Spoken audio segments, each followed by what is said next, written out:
Assalamualaikum warahmatullahi wabarakatuh. Perkenalkan, di sini kami dari kelompok 10, yang mana materi kami berjudul Syarah Hadis Nabi Shallallahu Alaihi Wasallam tentang melunasi hutang sebelum memberikan warisan.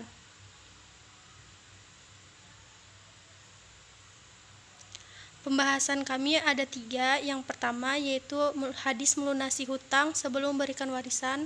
Yang kedua, pendapat dari para ulama dan ahli ilmu. Yang ketiga yaitu siapa yang harus membayar hutang sebelum memberikan warisan.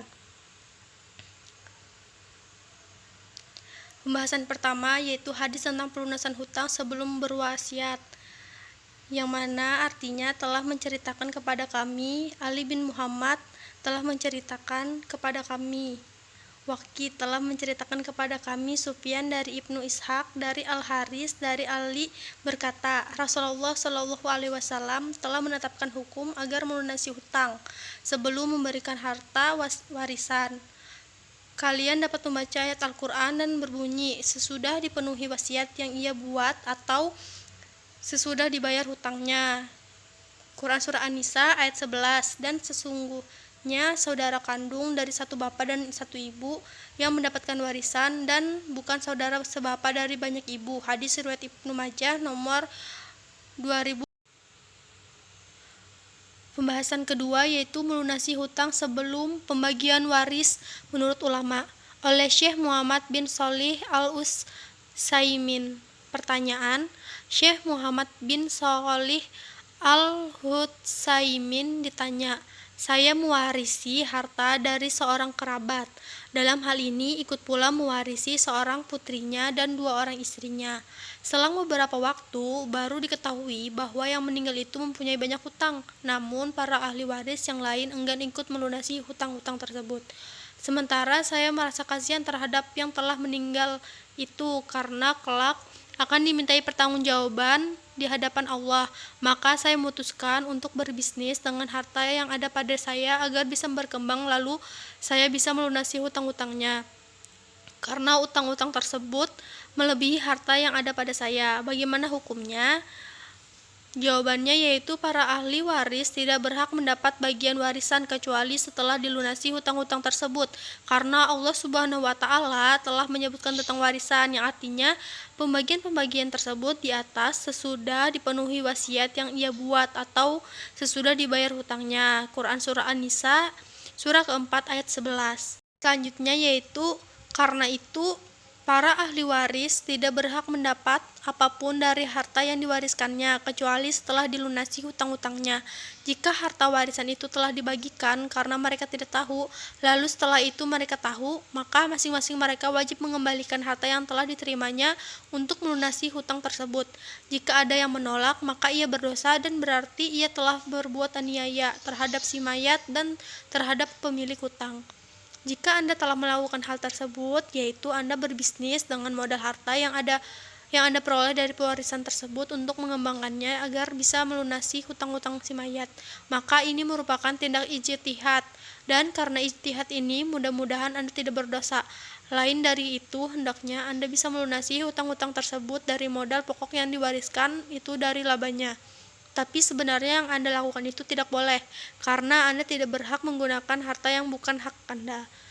Tapi karena itu Anda telah terlanjur melakukan dalam rangka ijtihad. Mudah-mudahan Anda tidak berdosa.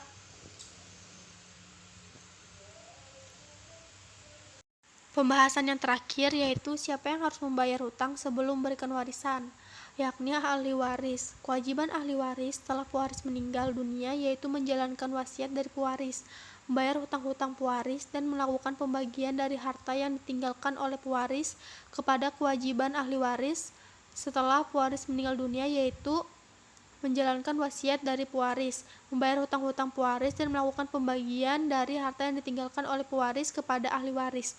Ahli waris terlebih dahulu menjalankan wasiat yang diberikan oleh pewaris.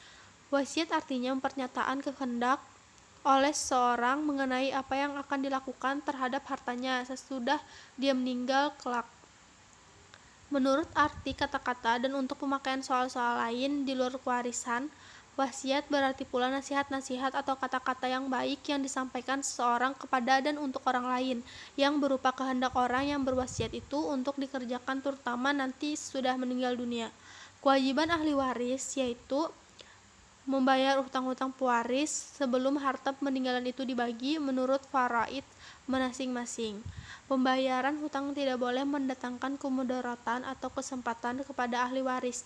Maksudnya bahwa hutang-hutang orang yang meninggal dunia dibayarkan oleh ahli waris sepanjang harta warisan itu mencukupi untuk itu. Apabila harta warisan itu tidak mencukupi, tidak ada kewajiban hukum ahli waris untuk membayar hutang tersebut, kecuali apabila dengan membayar hutang itu tidak memberi kemudaratan atau kerugian bagi ahli waris. Selanjutnya yaitu pembayaran hutang tidak boleh mendatangkan kemudaratan atau kesempatan kepada ahli waris. Maksudnya bahwa hutang-hutang orang yang meninggal dunia dibayarkan oleh ahli waris sepanjang harta warisan itu mencukupi. Apabila harta warisan itu tidak mencukupi, tidak ada kewajiban hukum ahli waris untuk membayar hutang tersebut, kecuali apabila dengan pembayaran hutang itu tidak memberi kemudaratan atau kerugian bagi para ahli waris. Bila dipelajari susunan kalimat dalam Al-Quran seperti disebutkan, maka wasiat harus dibayarkan lebih dahulu dari hutang-hutang orang meninggal dunia. Akan tetapi, berdasarkan hadis Rasulullah yang diceritakan oleh Ali bin Abi Thalib bahwa Rasulullah Shallallahu Alaihi Wasallam menghindari kerugian atau mencegah kemudaratan lebih baik didahulukan daripada menerima keuntungan dan kenikmatan. Pembayaran hutang-hutang dianggap menghindari kerugian dan mencegah kemudaratan, sedangkan menerima warisan dianggap keuntungan dan menerima kenikmatan. Kewajiban yang terakhir yang dilakukan ahli waris yaitu membagi warisan sesuai dengan porsi masing-masing untuk hukum Islam. Pembagian harta warisan menurut hukum Islam terdapat perbedaan yaitu antara laki-laki dan perempuan 2:1. Pembagian harta warisan ini haruslah bersifat bijaksana, jangan sampai menimbulkan ketidakadilan di antara sesama ahli waris. Sekian pemaparan materi yang dapat kami sampaikan. Salah kata mohon dimaafkan. Wassalamualaikum warahmatullahi wabarakatuh.